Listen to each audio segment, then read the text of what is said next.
Praise the Lord. Revival voice TV programme చూస్తున్న మీ అందరికీ మా హృదయపూర్వక వందనాలు తెలియజేస్తున్నాం. ఇప్పుడు మా నాన్నగారు బిషప్ కొత్తపల్లి సుధాకర్ పాల్ గారు వాక్యాన్ని అందిస్తుండగా మీరందరూ శ్రద్ధగా విని దైవ దీవెనలు పొందండి. మన యొక్క అంశం ఏంటంటే ప్రేమ అనే ఆయుధం. దేవునికి స్తోత్రాలు చెల్లిద్దాం. ప్రేమ అనే ఆయుధం. ప్రేమ ఒక ఆయుధం లాంటిది. దేవునికి స్తోత్రాలు చెల్లిద్దాం. హల్లెలూయా. శిక్షతో లేకపోతే శ్రమతో లేకపోతే కట్టడితో చేయలేని పనులన్నిటినీ కూడా ప్రేమతో మనం చేయగలం. దేవునికి స్తోత్రాలు చెల్లిద్దాం. హల్లెలూయా. మరి దేవాది దేవుడు మరి మీరు గమనించి చూస్తే మరి పాత నిబంధనలో ప్రభు వాళ్ళకి ధర్మశాస్త్రాన్ని ఇచ్చి ధర్మశాస్త్రం యొక్క కట్టడలు చేత మనిషిని మార్చాలి, మనిషి యొక్కలో పరివర్తన తీసుకురావాలని దేవాది దేవుడు ఎంతో ప్రయత్నించాడు. కానీ ఈ కట్టడలు కట్టుబాటులు నియమ నిబంధనలు ఏ మనిషిని కూడా మార్చలేదు, కానీ పాపాన్ని ఎక్కువ చేసేసినాయి. దేవునికి స్తోత్రాలు చెల్లిద్దాం. ఏది చెయ్యొద్దంటామో అది ఎక్కువ చేస్తారు చాలామంది. మీరు చూడండి, తాగొద్దని అనుకోండి ఇంకెక్కువ తాగుతారు. ఆ సెల్ చూడొద్దంటే ఇంకెక్కువ చూస్తారు. మనిషి నైజం అలాంటిది. కానీ అలాంటి పరిస్థితులు, కట్టడలు కట్టుబాటులు లేకపోతే నియమ నిబంధనలు మార్చలేని పరిస్థితులన్నిటినీ కూడా ప్రేమ అనే ఆయుధం ఏం చేస్తుందో తెలుసా? వాటన్నిటిని కూడా మార్చగలదు. దేనికి స్తోత్రాలు చెల్లిద్దాం. హల్లెలూయా. ప్రేమ అనేది నిజంగా అదంట మరణం అంత బలమైందంట. అది మరణానికి ఎంత బలం ఉందో, మరణించిన వ్యక్తి గురించి మనం మర్చిపోకుండా చాలామంది చెప్తున్నారు. ఏమని? జీబాబు గురించి బతికినంత కాలం, ఎంతమంది ఎవరికైనా చెప్పినా ఇంకా మీరు బ్రతికినంత కాలం ఉంటుందండి, మీతో పాటే అది వెళ్ళాలి, కానీ మిమ్మల్ని దాన్ని మీరు మర్చిపోలేరు. అది అంత బలమైంది. మీరు బ్రతికినంత కాలం ఆ యొక్క జ్ఞాపకం ఉంటానే ఉంటుంది. అదంత బలం. ప్రేమ అయితే దానికన్నా మించిన బలం అండి. దేవునికి స్తోత్రాలు చెల్లిద్దాం. హల్లెలూయా. కాబట్టి ప్రేమ అనే ఒక ఆయుధాన్ని మనం ధరించుకుని ఈ లోకంలో ఎంతోమందిని ప్రభు దగ్గర నడిపించడానికి మనం ఏం చేయాలో తెలుసా? ప్రయత్నించాలి. దేవునికి స్తోత్రాలు చెల్లిద్దాం. యేసు ప్రభు వారు ఆయన చూపించింది ఏంటి? అపరాధము చేత పాపము చేత చచ్చి ఉన్న మనల కోసం ఆయన ప్రేమ ఏంటో చూపించాడు. దేవునికి స్తోత్రాలు చెల్లిద్దాం. మనము మన కొరకు గాయపరచబడ్డాడు, మన కొరకు రక్తాన్ని కార్చాడు, మన కొరకు చివరి రక్తపడు. అసలు ప్రేమ చూడండి ఎంత. అదే ప్రేమనే ఆయన ఆయుధంగా పెట్టుకుని మనల్ని అందరిని కూడా ఆయన సంపాదించేసుకున్నాడు. దేవునికి స్తోత్రాలు చెల్లిద్దాం. మనల్నే కాదు, ప్రపంచంలో కొన్ని కోట్ల మందిని, ఆయన కొన్ని కోట్ల మందిని, బిలియన్స్ పీపుల్ని ప్రభువులోకి ఆయన నడిపించడానికి ఆ ప్రేమ దోహదపడింది. దేవునికి స్తోత్రాలు చెల్లిద్దాం. పరమగీతాలు 8వ అధ్యాయం 6-7 వచనాలు ఒకసారి చూద్దామా? ప్రేమ అంట మరణమంత బలవంతమైనది, ఈర్ష్య పాతాళమంత కఠోరమైనది. చూసారా? ప్రేమ అంటే ఎలాంటిదంట? మరణమంత బలవంతమైనది, ఈర్ష్య పాతాళమంత కఠోరమైనది, దాని జ్వాలలు అగ్ని జ్వాలల సమములు. దేవునికి స్తోత్రాలు చెల్లిద్దాం. ఈర్ష్య ఎలాంటిదంటే కఠోరమైంది, పాతాళమంత కఠోరమైనది. అంటే ఈర్ష్యలో నివసించే వాళ్ళు పరలోకానికి ఎంత మాత్రం కూడా వెళ్ళారు. గుర్తుపెట్టుకోండి, తెలుసుకోండి, ఇది సత్యం. ప్రభువుని రక్షకుడిగా నువ్వు అంగీకరించిన తరువాత నీ యొక్క స్వభావము ఎలా మారిపోవాలంటే అనేకులు ప్రేమించే స్వభావంగానే మారిపోవాలి. దేనికి స్తోత్రాలు చెల్లిద్దాం. ప్రేమ చూపించే స్వభావంగానే మారిపోవాలి. ప్రేమనే నువ్వు ఆయుధంగా ధరించుకోవాలి. ప్రేమ అంటే నీకు నచ్చిన వాళ్ళని ప్రేమించటం కాదు, నచ్చినా నచ్చకపోయినా అందరినీ కూడా దేవుని ప్రేమతో నువ్వేం చేయాలి? ప్రేమించే స్థితిలోనే ఉండాలి. దేనికి స్తోత్రాలు చెల్లిద్దాం. వీళ్ళు మా కులం వాళ్ళు, వీళ్ళు మా వర్గం వాళ్ళు, ఈమె మా ఊరామా, ఈమె మనలాగానే ఉంది, ఇట్లా మన రంగే అని అట్లా లేదు. ప్రేమకి అట్లా తారతమ్యాలు ఉండవు. దేవునికి స్తోత్రాలు చెల్లిద్దాం. ప్రభువారు అందరినీ ఎలా ప్రేమించు? దేవుడు లోకమును ఎంతో ప్రేమించను కాగా తన అద్వితీయ కుమారుని యందు విశ్వాసముంచువాడు నశించక నిత్య జీవము పొందునట్లు ఆయనను మనకేం చేశాడు? ఆయన అనుగ్రహించాడు. ఆయన అందరి కొరకు యేసయ్యను ఏం చేశాడో తెలుసా? ఇచ్చేశాడు. దేవునికి స్తోత్రాలు చెల్లిద్దాం. ఈరోజు చాలామంది భక్తి చేస్తున్నారు, చాలామంది ప్రార్థన చేస్తున్నారు, దేవుణ్ణి నమ్ముకున్నానని చెప్తున్నారు, కానీ వాళ్ళలో ఏం కనబడట్లేదో తెలుసా? నా అనే స్వభావం ఎక్కడో ఉంది, నాది నా అన్నట్లుగానే చాలామంది ఏం చేస్తున్నారు తెలుసా? బ్రతుకు ఆదిమ సంఘంలో అది లేదు. దేవునికి స్తోత్రాలు చాలు. అందరినీ సమాంతరంగానే, వాళ్ళకైతే ఉన్న వాటిని కూడా అమ్మి అపోస్తులు పాదాల దగ్గర పెట్టి అందరూ సమానంగా ఉండాలన్నట్టుగానే సమభావంతోనే వాళ్ళు జీవించారు. దేవునికి స్తోత్రాలు చెల్లిద్దాం. యేసయ్య చూపించిన అగాపే ప్రేమ అంటే ఆ ప్రేమకు షరతులు లేవు, ఆ ప్రేమకు నిబంధనలు లేవు. ఆ ప్రేమ ఎలాంటిదంటే నువ్వు ఎట్లాగున్నావో అట్లాగే ప్రేమించేదే దేవుని ప్రేమ. దేవునికి స్తోత్రాలు చెల్లిద్దాం. ఇప్పుడు తప్పిపోయిన కుమారుడు ఉన్నాడు, తండ్రి నుంచి దూరంగా వెళ్ళిపోయాడు. వస్తూ ఉన్నప్పుడు తండ్రి మరి కుమారుడు కన్నా ముందుగా పరిగెత్తుకు వెళ్ళి ఎట్లాగున్నాడో అట్లాంటి వ్యక్తిని ఏం చేశాడో తెలుసా? ఆయన ప్రేమించి ఆయన పరిస్థితిని అంతటిని కూడా మార్చాడు. దేవునికి స్తోత్రాలు చెల్లిద్దాం. ప్రేమ అంట మరణమంత బలవంతమైనది, ఈర్ష్య పాతాళమంత కఠోరమైనది, దాని జ్వాలలు అగ్నిజ్వాల సమములు. దాని జ్వాలలు ఎలాంటి అంట? అగ్నిజ్వాలల. ఈర్ష్యతో ఉన్న వాళ్ళకి గుండె మండిపోతూ ఉంటుంది. ఎవరైనా పైకి వచ్చారని కొంతమందికి నచ్చదు, అసూయ పడుతుంటారు. ఈర్ష్య పడుతున్న వాళ్ళు గుండె ఎలాగైపోద్ది? మండుతూ ఉంటుంది. అలాంటి వాళ్ళ జీవితము ఎప్పటికీ పైకి రారు. దావీదు మీద సౌలు మహారాజు ఈర్ష్యపడ్డాడు, అసూయపడి చాలామంది పండితులు అంటాడు 17 సంవత్సరాలు తరిమాడంట దావీదుని. కానీ దావీదు సౌలు మహారాజు మీద ఈర్ష్యపడ్డాడా? ప్రేమే చూపించాడు. చంపడానికి అవకాశం వచ్చినా చంపలా. ఏమన్నాడు తెలుసా? దేవుని చేత అభిషేకించబడిన వాడిని నేను ముట్టను, నాకెందుకు బాబు, దేవుడే చూసుకుంటాడని ప్రభువుకి అప్పచెప్పాడు. కానీ అసూయ పడలేదు, ఏమీ చేయలేదు. ఎంతో ఆయన ఎలాగున్నాడో తెలుసా? ఇంకా ఆయన మీద ప్రేమ చూపించినట్లుగానే కనబడుతూ ఉంది. దేవునికి స్తోత్రాలు చెల్లిద్దాం. హల్లెలూయా. ప్రేమ అంట యెహోవా పుట్టించు జ్వాల నీ హృదయముల మీద నున్న నామాక్షరముగా ఉంచుము, నీ భుజమునకు నామాక్షరముగా ఉంచుము. అంటే ఏంటో తెలుసా? ఈ ప్రేమను ఎలా తెలుసా? నీ హృదయంలో చాలామంది పచ్చబొట్లు పొడిపించుకుంటారు. చాలామంది ఎందుకు అది ఎప్పటికీ అది ఒకసారి పొడిచిన తర్వాత పోతుందమ్మా? పోదు. ఇంకా అది లైఫ్ లాంగ్. నువ్వు మట్టిలో కలిసిపోయేంత వరకు ఏమవుతుంది? శరీరం పాడే వరకు అది అలా ఉండిపోద్ది. అలాగే రక్షణ పొందిన తరువాత నువ్వేంటో తెలుసా? ఈ ప్రేమ నువ్వేం చేయాలో తెలుసా?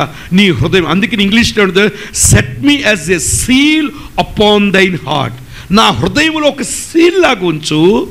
As a seal upon దైన్ arms, నా చేతుల మీద ఒక సీల్ లాగా ఉంచు. ఎందుకో తెలుసా? For love is strong as death. ఎంతంటే ప్రేమ ఎలాంటిదంటే మరణం ఎంత బలవంతమైందో ప్రేమ కూడా అంత బలవంతమైంది. కాబట్టి ఈ ప్రేమను మనం ఏం చేయాలో తెలుసా? ఒక ఆయుధముగా మనం ధరించుకోవాలి. దేవునికి స్తోత్రాలు చెల్లిద్దాం. చెప్పండి పక్క వాళ్ళతో, ప్రేమను ఒక ఆయుధముగా. శత్రువుని నువ్వు జయించాలంటే ప్రేమతోనే నువ్వు జయించాలి. దేవునికి స్తోత్రాలు చెల్లిద్దాం. నీ శత్రువు ఆకలి కొంటాడంట, వాడికి అన్నం పెడితే వాడి తల మీద నుప్పులు కుప్పలు పోసినట్టంట. దేవునికి స్తోత్రాలు చెల్లిద్దాం. హల్లెలూయా. అంటే ఏంటి? నిన్ను తిట్టే వాళ్ళకి నువ్వేం చేయాలి? భోజనం పెట్టాలి. నిన్ను తిట్టే వాళ్ళకి నువ్వేం చేయాలి? వస్త్రం కొనివ్వాలి. నిన్ను వెనక్కి చెడ్డగా మాట్లాడుతూ నీకు తెలిసిందే వాళ్ళనే నువ్వు ఎక్కువగా, అంటే మాట వినని వాళ్ళను మనం ఏం చేయాలి? ఎక్కువగా ప్రేమించాలి. ప్రేమే ఒక ఆయుధంగా చేసుకుంటే నువ్వు ఎంత ప్రేమిస్తే ఆ మాట వినని వ్యక్తి కూడా ఏమవుతాడో తెలుసా? మారిపోతాడు. దేవునికి స్తోత్రాలు చెల్లిద్దాం. లోకం ఏం చెప్పుద్దో తెలుసా? మాట వినని వాడిని దూరంగా పెట్టే, మాట వినని వాడిని ద్వేషించు, మాట వినని వాడిని పట్టించుకోమాక, మాట వినని వాడిని లెక్క చేయమాక. ఇప్పుడు లోకమంతా కూడా అలా తృణీకరించేస్తే, లోకమంతా మనము తృణీకరించేసాం, బయట వాళ్ళు తృణీకరిస్తున్నారు, ఇంకా మిగతా వాళ్ళందరూ కూడా అన్ని హేళన చేస్తారు. లాస్ట్కి వాడు ఏమైపోద్ది, వాడు హృదయంలో ఏమి అయిపోద్ది తెలుసా, ఒక ద్వేష స్వభావం డెవలప్ అయిపోతుంది. నేను అందరి చేత తృణీకరించబడిన వాడిని, నేను అందరి చేత నేను ఇష్టం లేని వాడిని అని ఒకలాంటి భయంకరమైన స్వభావం వాళ్ళు డెవలప్ అయిపోయి లాస్ట్కి వాడు ఏమవుతాడు తెలుసా, సమాజానికి అందరికీ కూడా ఒక పనికిరాని వ్యక్తిగా మారిపోతాడు. ఇప్పుడు లోకం తృణీకరిస్తుందంటే ఓకే, ఎందుకంటే వాళ్ళకి తెలియదు. కానీ దేవుని బిడ్డలమైన మనం ఏం చేయాలి, వాడు చేసిన తప్పును గద్దిస్తూ చూడండి, మనం ఏం చేయాలి తెలుసా, వాడిని మనం తృణీకరించకూడదు, కానీ వాడికి మంచిగా చేయడం. మనం చేయాల్సింది తెలుసా, వాళ్ళకి ప్రేమ చూపించడం, వాళ్ళకి మన చేతలేని సహాయం చేయడం. ఇక్కడ దేవుని వాక్యం ప్రేమనే మనం ఏం చేయాలి, ఆయుధంగా ధరించుకొని ఆయుధంతో వాళ్ళు పనిచేస్తున్న సాతాలన్నిటిని మనం ఏం చేయాలి, జయించాలి. దేనికి స్తోత్రాలు చెల్లిద్దాం. ఇంట్లో పిల్లలు ఉంటారు, మాట వినరు, మూర్ఖంగా ప్రవర్తిస్తుంటారు. వాళ్ళని మనం ఏం చేస్తాం, వాళ్ళు మూర్ఖమని నువ్వు డబల్ మూర్ఖం అయిపోయావు అనుకో, నష్టం ఎవరికో తెలుసా, నీకే. వాళ్ళు జ్ఞానం లేకుండా మూర్ఖంగా ప్రవర్తిస్తున్నారు. వాళ్ళకి సాధ్యమైనంత వరకు మనం ఏం చేయాలి తెలుసా, ప్రేమతో. అంతేగా నువ్వు డబల్ మూర్ఖం అయిపోయి ఇంకా మూర్ఖం చేసి గందరగోళం చేసి రోడ్ల మీద అలా చేయకూడదు. వాళ్ళు కొన్ని నిమిషం ఆగి తర్వాత నిదానంగా, అమ్మాయి తప్పు ఇలా కాదని ఖచ్చితంగా వింటారు దేవునికి. ఎందుకంటే ప్రేమ ఒక ఆయుధం లాంటిది. నువ్వు చూపించే ప్రేమ ఈరోజు అర్థం కాకపోవచ్చు, కానీ ఒక దినాన వాళ్ళ జీవితాలు అర్థమయ్యి, ఒకప్పుడు మా తల్లి చూపించిన ప్రేమే నన్ను బ్రతికించిందని అనేకుల ముందు నువ్వు సాక్ష్యం చెప్తావు. దేవునికి స్తోత్రాలు చెల్లిద్దాం. హల్లెలూయా.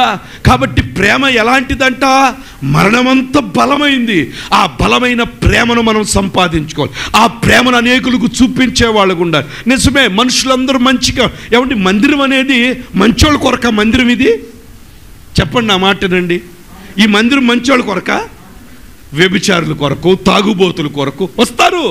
తాగుబోతుల కొరకు, తిరుగుబోతుల కొరకు, మాట విన్న వాళ్ళ కొరకు, పాపుల కొరకు. ప్రభు ఏం చెప్పాడు, నేను ఆరోగ్యవంతుల కొరకు నేను రాలేదు. ఎవరి కొరకు వచ్చాను నేను? అనారోగ్యవంతుల కొరకే వచ్చాను నేను. ఆరోగ్యవంతుడికి వైద్యుడు అక్కర్లేదు. ఈ లోకం పాపంలో ఉంది. ఈ లోకం అపవాది పట్టి చిన్నపిల్లలేంటి, పెద్దవాళ్ళేంటి, అనేక రకాలుగా వాడు ప్రయత్నిస్తూ ఉన్నాడు. అటువంటి వారికి ప్రభు చూపించిన ఒక్కొక్క ఆయుధం ఏంటో తెలుసా, ప్రేమ అనే ఆయుధాన్ని వాడుకునే అనేకులైన మార్చగలిగాడు. దేవునికి స్తోత్రాలు చెల్లిద్దాం. ప్రేమ అనే ఆయుధాన్ని వాడుకునే సౌలును పౌలుగా మార్చాడు. ఏ సౌలైతే కొత్త నిబంధనలో ఉన్న సౌలు, ఏ సౌలైతే క్రైస్తవులు హింసించడానికి వెళ్ళి ప్రభు రాజ్యం లేకుండా చేయాలని ప్రయత్నించిన మతోన్మాదిని దేవుడు ప్రేమతో ఆయన జయించి, ఆయన ఏమన్నాడు తెలుసా, క్రీస్తు ప్రేమ నుంచి ఎడబాపు వాడు శ్రమైన, ఖడ్గమైన, ఉపద్రవమైన, కరువైన, వస్త్రహీనతైన ఆయన ప్రేమ నుంచి ఎడబాపు వాడు ఎవడు కూడా. ఓ దేవునికి స్తోత్రాలు చెల్లిద్దాం. హల్లెలూయా. కాబట్టి అయ్యో నా మాట వింటలేదు, నా ఆలోచన ప్రకారంగా జీవించట్లేదు, మేము అనుకున్నట్టుగా చేయట్లేదు, మేము అనుకున్నట్టుగా బ్రతకట్లేదు, కాబట్టి ఇన్ని మేము ద్వేషిస్తాము, ఇన్ని అలాగే మాట్లాడతాము, అలాగే హేళన చేస్తామంటే ఆ మనిషిని నువ్వు కోల్పోతావు. అంతేకాదు ఆ మనిషి ద్వారా నీ కుటుంబానికి, నీ జీవితానికి అవమానం వస్తుంది. కాబట్టి నువ్వు చేయాల్సింది ఏంటో తెలుసా, యేసు ప్రభు వారు నిన్ను భరించినట్లుగా, యేసు ప్రభు వారు నిన్ను సహించినట్లుగా నువ్వు కూడా ఈ ప్రేమనే ఆయుధాన్ని ధరించుకొని నీ కుటుంబస్తులను, నీ కుటుంబాల్లో ఉన్న బిడ్డలను, వాడకట్టును కూడా మనం ఏం చేయాలో తెలుసా, ప్రేమతో జయించే వాళ్ళుగా ఉండాలి. అర్థమైన దేవునికి స్తోత్రాలు చెప్పండి. హల్లెలూయా. యేసయ్య ప్రేమ, యేసయ్య ప్రేమ నువ్వు ఆయుధంగా ధరించుకోవాలి. దేనికి స్తోత్రాలు చెల్లిద్దాం. ఎవరు నిన్ను తృణీకరిస్తున్నారో వాళ్ళ ప్రేమతోనే మనం సాధించగలుగుతాం, కానీ కోపాలతో లేకపోతే కట్టుబాటులతో ఎవరిని కూడా మనం జయించలేము. దేవునికి స్తోత్రాలు చెల్లిద్దాం. అర్థమైన వాళ్ళు దేవునికి స్తోత్రాలు చెప్పండి. హల్లెలూయా, హల్లెలూయా. కాబట్టి నీ హృదయం మీద ఏంటంటే అది నామాక్షరముగా ఉంచుము, నీ భుజమునకు నామాక్షరముగా ఉంచుకో. ఒక నేమ్ ప్లేట్గా ఉంచుకో. అది నేమ్ ప్లేట్ నీలో నామాక్షరముగా, అదొక సీల్. ఇంగ్లీష్లో ఇది set me as a seal upon దైన్ heart, as a seal upon దైన్ arm అని ఉంది. చేతి మీద, హృదయంలో ఒక సీల్ లాగా నేను ఆ ప్రేమలోనే ఉంటాను. ఎవరు ఎన్నన్నా పర్వాలా, పోనీలే ఏమైంది, తిడితే ఏమైంది, అట్లా అనుకుంటే గొడవలు వస్తాయండి. అసలు ఒక్కసారి చెప్పండి, గొడవలు వస్తాయా? నిజంగా ప్రేమించి గొడవలు వస్తాయా? ఎంత గొడవ కూడా రాదు. దేవునికి స్తోత్రాలు. కుటుంబం ఎంత సంతోషంగా ఉంటుంది తెలుసా? పోనీలే అంటే పర్లేదు, తెలియక చేస్తున్నారులేండి, తెలియదులేండి, తెలియక. అందుకే ప్రభు అదే అన్నాడు, తండ్రి వీరు ఏమి ఆయన కొడతంటే, మాంసం ముద్దలు పీకేస్తుంటే, బళ్ళెం పొడుస్తుంటే, తండ్రి వీరు ఏమి చేయుచున్నారో వీరు ఎరుగురు గనక. నిజంగా అది ప్రేమ గల మాట అంటారా, కోపంతో కూడిన మాట అంటారా? అంటే ఎక్కడ ప్రేమ ఉందో అక్కడ క్షమాపణ ఉంటుంది. దేవునికి స్తోత్రాలు చెల్లిద్దాం. ప్రేమ లేని చోట ఈర్ష్య పుట్టుద్ది, గుర్తుపెట్టుకోండి. పక్కన వాళ్ళు చెప్పండి, ప్రేమ ఉన్న చోట క్షమాపణ, ప్రేమ లేని చోట ఈర్ష్య. ఇప్పుడు నిన్ను ద్వేషిస్తుందంటే ఆమె నిన్ను ప్రేమించట్లా. ఇప్పుడు నిన్ను ద్వేషిస్తుందంటే, ఒకవేళ అయితే కుటుంబస్తులు నిన్ను ద్వేషిస్తున్నారంటే దాని అర్థం నీ మీద ప్రేమ లేదు. ఆ ప్రేమ లేకపోతే నువ్వు ఆయన జయించలేవు. ఇప్పుడు వెంటనే ప్రశ్న, పాస్టర్ గారు ఇంకెంత ప్రేమించు? ప్రభు చెప్పాడు ప్రేమించడం, అంతే. దేవునికి స్తోత్రాలు చెల్లిద్దాం. నువ్వు ప్రభులాగా, ప్రభు శక్తి అక్కడ పనిచేయాలంటే నీలో ప్రేమ పనిచేయాలంతే. దేవునికి స్తోత్రాలు చెల్లిద్దాం. నీలోంచే శక్తి అక్కడికి వెళ్ళొద్దు, అంతే. నీలోంచే నీ కుటుంబంలో పనిచేస్తుంది. నీలో నుంచి నువ్వే పరలోకంలోంచి ఆ కేబుల్ నీలోకి వచ్చి ఆ ప్రేమ నీలో ప్రవహించి నీ ద్వారా నీ వాడ కట్టుకుని నీ ప్రాంతానికి ఏమవుతుంది? ప్రవహించాలి. దేవునికి స్తోత్రాలు చెల్లిద్దాం. హల్లెలూయా. కాబట్టి ఈ ప్రేమను ఆయుధంగా నువ్వు ధరించుకోకపోతే సాతానుగాడి యొక్క తంత్రాలు నువ్వు జయించలేవు. దేవునికి స్తోత్రాలు చెల్లిద్దాం. హల్లెలూయా. కాబట్టి ఏం చేయాలి చెప్పండి? ఇప్పుడు ప్రేమను ఏం చేయాలి? ఆయుధంగా ధరించుకోవాలి. 7వ వచనం, అగాధ సముద్ర జలము ప్రేమను ఆర్పజాలదు. అబ్బాబ్బాబ్బా, అందరూ చూడండి, మళ్ళీ చదవండి 7వ వచనం. అగాధ సముద్ర జలము ప్రేమను ఆర్పజాలదు. ఎంత పెద్ద అగ్నినైనా సముద్రం ఆపేస్తుంది, కానీ ప్రేమను ఆపగలుగుద్దా? చూడండి దేవుని వాక్యం, అగాధ సముద్ర జలము ప్రేమను ఆర్పజాలదు. అంటే నీ జీవితంలో కలుగుతున్న ఏ శోధ, నిజంగా ఉదాహరణ అండి, భార్య భర్తలు ఉన్నారు, భర్త పద్దాకా తిడుతున్నాడు, కొడుతున్నాడు, ఏదో జరుగుతుంది. దేవుణ్ణి బట్టి కొడుతున్నాడు, దెయ్యం బట్టి కొడుతున్నాడా? దెయ్యం ఉండబట్టే కదా నిన్ను హింసిస్తున్నాడు. ఇప్పుడు నువ్వు కొడుతున్నాడు కదా అని ప్రేమ చంపేసుకుంటావా? నువ్వు దేవుని బిడ్డవి, రక్షణ పొందావు, ప్రభు ఆత్మ నీలో ఉంది, ప్రభులో జీవిస్తున్నావు, ప్రేమను ఆయుధంగా తెరు. ఎంత చేసినా నువ్వేం చేస్తావు? అందుకే స్మిత్ విగిల్స్వర్త్ భార్య, నేను చాలాసార్లు చెప్పాను, మంచు గడ్డలు మీకు అర్థం కాదు. ఇప్పుడు మీరు స్కాండినేవియా, స్వీడన్, నార్వే, డెన్మార్క్ వెళ్తే గడ్డల గడ్డలు అనమాట. ఆ ఫోటో మీకు పెడితే బాగుంటుంది. అసలు ఫుల్ మంచు అనమాట. ఆ మంచులో చిన్న చలికే మనం అల్లాడిపోతూ ఉంటాం. ఆ మంచులో ఆమె లేట్గా వచ్చిందని బయట నుంచోబెట్టి తలుపేసేస్తే పొద్దున్న వరకు ఆమె అలాగే కూర్చుని అలా వణికిపోతూ, పొద్దున్న అసలు చచ్చిందో బతికిందో చూద్దామని స్మిత్ విగిల్స్వర్త్ బయటకు వచ్చి తలుపు తీయగానే ఆమె చక్కగా ఆయన చూసి గుడ్ మార్నింగ్ అని చెప్పి ఆయన కౌగిలించుకుని ముద్దు పెట్టి కాఫీ తాగానే మనోడు బతుకేమైపోయింది తెలుసా? ఆయుధం పట్టుకుంది. తిట్టితే అవదు, మనమైతే ఏం చేస్తాం? చుట్టాలకు ఫోన్ చేసి రెడీగా తలుపు తీయగానే బండా చీపుర్లు జుట్టు పట్టుకుని వంచి నెడం మీద గట్ట గట్ట, మా పిల్ల నీకు ఎలా కనపడుతుందిరా, ఎట్లా ఉంటుంది అంటారు పరిస్థితి. కానీ ఆమె అలా చేయలా. ఆయన చెప్పాడు ఏం తెలుసా? నా భార్య చూపించిన ఆ అగాపే ప్రేమ, ఆ ప్రేమ ఆయుధం ఏం చేసిందో తెలుసా? నన్ను మార్చింది. 20 మందిని ఆయన చనిపోయిన వాళ్ళని బ్రతికించాడు. ఎప్పుడు బైబిలే చదువుతాడు, కానీ ఒక్క న్యూస్ పేపర్ కూడా చదవడు. ఆయన దగ్గరికి లస్టర్ సమీరులని గొప్ప దైవ శాఖుడు పేపర్ పెట్టుకుని వస్తుంటే నీ చంకలో ఉన్న దెయ్యాన్ని బయటపడేసి ఇంట్లోకి రమ్మని చెప్పాడు. దేవునికి స్తోత్రాలు చెల్లిద్దాం. దట్ ఈజ్ లై, అది అబద్ధం. ఆ పేపర్లో ఉన్నది అబద్ధం. ఇదిగో పరిశుద్ధ గ్రంథంలో ఉన్నదే నిజం. నేను దీన్నే నమ్ముతాను. ఆయన స్వస్థపరుస్తాడంటే స్వస్థపరుస్తాడు, లేవనెత్తుతాడంటే లేవనెత్తుతాడు.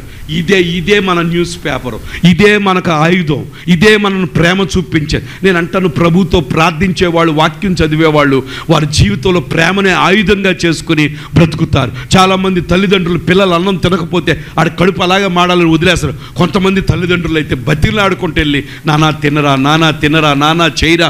ఎందుకో తెలుసా?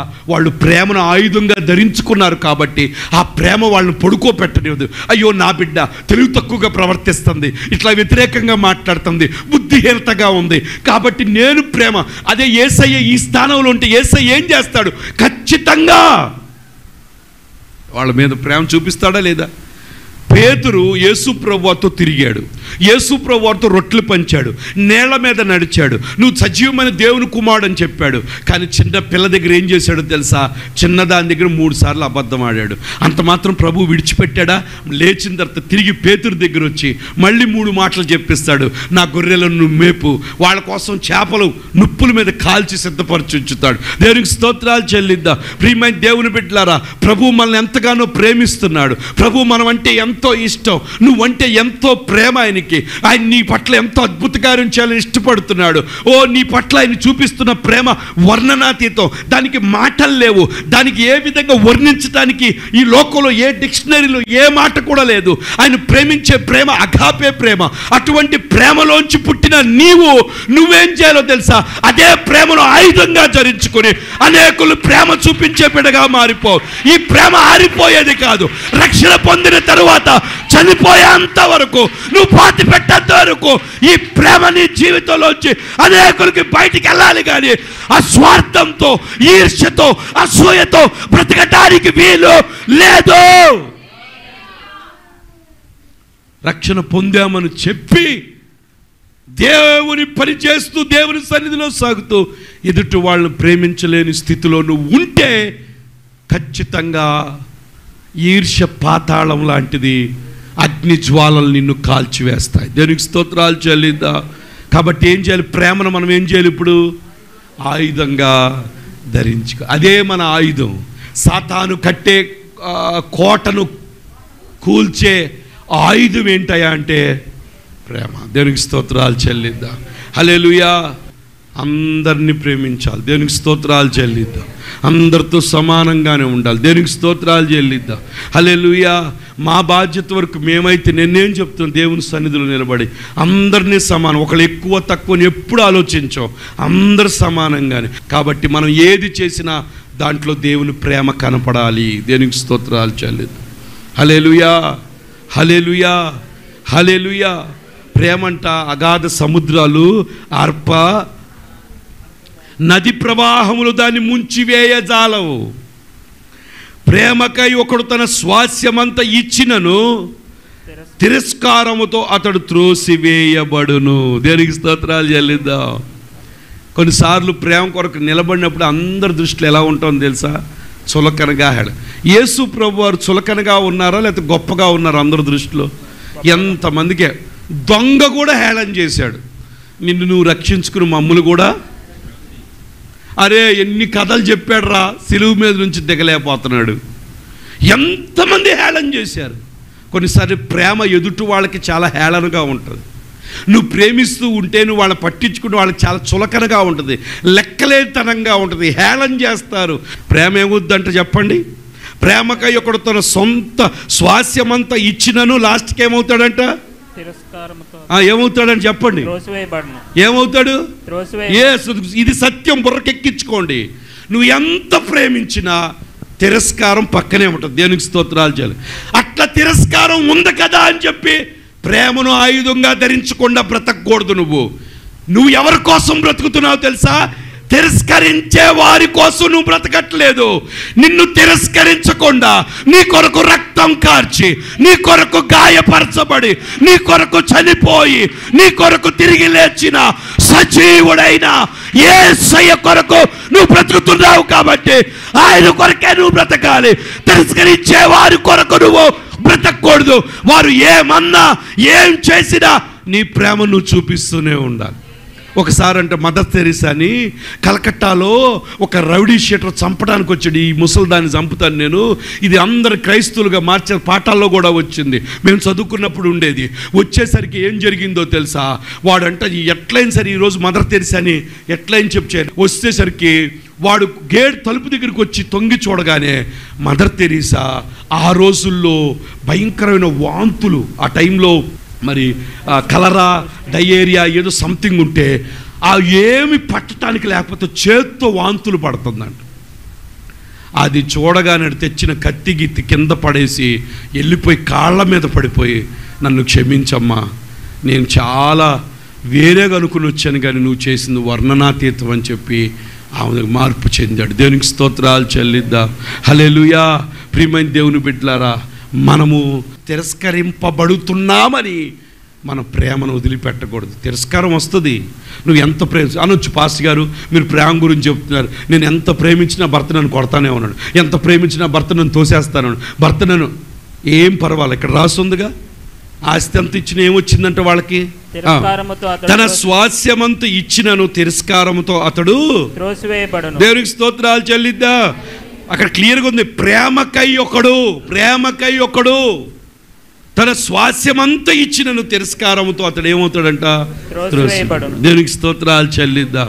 కాబట్టి ఎవరో మనం తిరస్కరిస్తున్నారని, ఎవరో చేస్తున్నారని దాని కొరకు మనం ఉంటాం కాదు. ప్రభు నన్ను తిరస్కరించలేదు. నన్ను తిరస్కరించని వాడు నా ప్రభు, నన్ను ప్రేమిస్తున్నాడు, నేనంటే ఆయనకి చాలా ఇష్టం. అందరూ పక్క వాళ్ళు చెప్పండి, దేవునికి మీరంటే చాలా ఇష్టం అని చెప్పండి. మొన్న నేను ఒక మీటింగ్కి వెళ్ళాను, వినండి. మొన్న నేను మీటింగ్కి వెళ్ళాను. ఎందుకు ఈరోజు దేవుడు భలే మంచిగా మాట్లాడు. చిన్న పాప మంచి బట్టలు వేసుకుంది, వచ్చి ఏడుస్తుంది. నేను ఎందుకు నాన్న ఏడుస్తున్నాను అంటే, మా ఇంట్లో ఎవరికి నేను నచ్చట్లేదు, ఏ చేసినా తిడుతున్నారు నన్ను, ఏ చేసినా వాళ్ళకి నచ్చట్లేదు, పత్తా తిడుతున్నారు నన్ను. ఆ పిల్ల గుండెలో అంత బాధ ఉంది. నేను అన్నాను, ఎవ్వరు నేను తిట్టరు నాన్న, నీ మంచి కోసమే తిడుతున్నారు. రెండోది ఏంటో తెలుసా, యేసయ్య నిన్ను ప్రేమిస్తున్నాడు. ఒకవేళ నీ తల్లిదండ్రులు నిన్ను ప్రేమించకపోవచ్చు, యేసయ్యకి నువ్వు చాలా ఇష్టం. యేసయ్య దగ్గర నువ్వు ప్రార్థన చేసుకో, ఖచ్చితంగా యేసయ్య నీకు సహాయం చేస్తాడని. చిన్న బిడ్డ నా దగ్గరికి వచ్చింది, నేను అబద్ధం చెప్పట్లా, పెద్ద మీటింగ్లో వచ్చి ఏడుస్తుంది. ఎందుకు ఏడుస్తున్నావు అంటే, నన్ను ఇలా తిరస్కరిస్తున్నారు, నన్ను ప్రేమించట్లేదు, నన్ను ఎవరు పట్టించుకోవట్లేదు. నిజమే, ఈరోజు చాలామంది పిల్లలు, యవన పిల్లలు, లేకపోతే మధ్య చక్క పిల్లలకి తల్లిదండ్రులు ఎంతసేపు అని చెప్పి ఏయో కండిషన్ పెడతాం. కానీ ఆ ప్రేమ మనం ఏం చేయాలి తెలుసా? చూపించాలి. దానికి స్తోత్రాలు చెల్లిద్దాం. హల్లెలూయా, హల్లెలూయా, హల్లెలూయా. ఉండాలి, క్రమశిక్షణ చెప్పాలి, డిసిప్లైన్ ఉండాలి. అంతేగాని అది మరీ అది వికటించి మూర్ఖత్వంలోకి వెళ్ళిపోకూడదు. వాళ్ళను కూడా మనం ఆలోచించాలి, వాళ్ళ పరిస్థితి ఏంటో మనం తెలుసుకోవాలి, వాళ్ళ యొక్క స్థాయి నుంచి మనం ఆలోచించాలి. ఆ పరిస్థితిని కూడా, ఒక సమస్య వచ్చిందనుకో, నీ స్థాయి నుంచే నువ్వు చూడటం కాదు, వాళ్ళ స్థితిలో కూడా వీళ్ళు ఆలోచిస్తే నీకు అర్థమవుతావు, నిజమే బిడ్డ బాధపడుతుంది, ఏమో ఎందుకంటుందో సరే అని చెప్పి అలా మనం వెళ్ళాలి. కానీ అంతేగాని ఇష్టానుసారంగా మనం చేయడానికి వీలు లేదు. దేవునికి స్తోత్రాలు చెల్లిద్దాం. కాబట్టి దేన్ని ఆయుధంగా మనం ధరించుకోవాలి? ఈర్ష్యను ఆయుధంగా ధరించుకోవాలా, ప్రేమను ఆయుధంగా ధరించుకోవాలి? ప్రేమను ఆయుధంగా ధరించుకుంటే సాధించగలమా లేదా? యేసు ప్రభువు వారు సాధించారా లేదా? కాబట్టి నీకు జరుగుద్దా లేదా? దేవునికి స్తోత్రాలు చెప్పండి. ఎందుకు జరుగుద్ది? ప్రేమను ఎవడైనా ఆర్పజాలగలుగుతాడా? ప్రేమను ఎవడైనా ముంచగలుగుతాడా? నీ ప్రేమ ఒక దినాన్ని అనేకుల ముందు కనపడుద్ది. దేవునికి స్తోత్రాలు చెల్లిద్దాం. నమ్మిన వాళ్ళు దేవునికి స్తోత్రాలు చెప్పండి. హల్లెలూయా. రోమీయులకు రాసిన పత్రిక 13వ అధ్యాయం 8వ వచనం, ఒకరినొకడు ప్రేమించుట విషయములో తప్ప, ఒకరినొకడు, సంఘంలో ఉన్న ప్రతి బిడ్డలు, సహోదరి సహోదరులు, కాబట్టి సంఘంలో ఉన్న ప్రతి బిడ్డ కూడా ఎలాగుండాలంట? ఒకరినొకడు ప్రేమించే విషయంలో తప్ప మరి ఏమి ఎవనికి అచ్చి ఉండవద్దు, అప్పు ఉండవద్దు. దేనికి స్తోత్రాలు చెల్లిద్దాం. ఒకరినొకడు ప్రేమించుట విషయంలో తప్ప మరి ఎవరికి ఏది కూడా అంట అంటే, ఒకరినొకడు మనం ఏం చేయాలి? ఏ విషయంలో ఎవరికి అచ్చి ఉండకూడదు, ఒకరినొకరు ప్రేమించాలి. పొరుగు వారిని ప్రేమించువాడే ధర్మశాస్త్రము నెరవేర్చినవాడు. పొరుగువాడు ప్రేమించువాడే దేవుని యొక్క వాక్యాన్ని నెరవేర్చినవాడు. కాబట్టి ఎదుటి వాళ్ళు మనం ఏం చేయాలి? ఎంతసేపు నా అని బ్రతకటం కాదు, నా కోసమే బ్రతకడం కాదు, ఎదుటి వాళ్ళను కూడా మనము మంచిగా, సాధ్యమంత వరకు మంచిగా మాట్లాడడం, ప్రేమగా మాట్లాడడం. వాళ్ళు నీ దగ్గరకు వచ్చినప్పుడు వాళ్ళకి ఓదార్పు, ఒక నెమ్మది అంతేగాని వాళ్ళ హృదయాన్ని గాయాలు చేసే మాటలు మనం ఎప్పుడు కూడా మాట్లాడకూడదు. దేనికి స్తోత్రాలు చెల్లిద్దాం. కాబట్టి ప్రియమైన దేవుని బిడ్డలారా, మరి ఈ దేవుని సంధిలో మనము దేవుని సన్నిధిలో సాగుతూ ఉన్నప్పుడు ప్రేమను ఆయుధంగా ధరించుకుని దేవుని సంధిలో మనం సాగాలి. ఈ ప్రేమే సమస్త మానవాళ్ళని రక్షించింది. ఈ ప్రేమే నిన్ను బ్రతికించింది. ఈ ప్రేమే నీ బ్రతుకుని లేవనెత్తింది. ఈ ప్రేమే నీ కుటుంబాలు నిలబెట్టింది. ఈ ప్రేమే ఇప్పుడు వరకు నిన్ను సజీవుడిగా ఉంచింది. నువ్వు ఎన్ని తప్పులు చేస్తున్న దేవుడు ఇంకా నిన్ను ప్రేమిస్తూ, ఎంతో ప్రేమిస్తూ, అయ్యో నా బిడ్డ మారతాడని ఎంతో అవకాశాలు ఇస్తూ ఉన్నాడు. కాబట్టి దేవుని ప్రేమ నుంచి మనల్ని ఎడబాపే వాళ్ళు ఎవరు కూడా లేరు. కాబట్టి ఈ ప్రేమను మనం ఏం చేద్దాం? ఆయుధంగా ధరించుకుని దేవుని సందులో మనం సాగిపోదాం.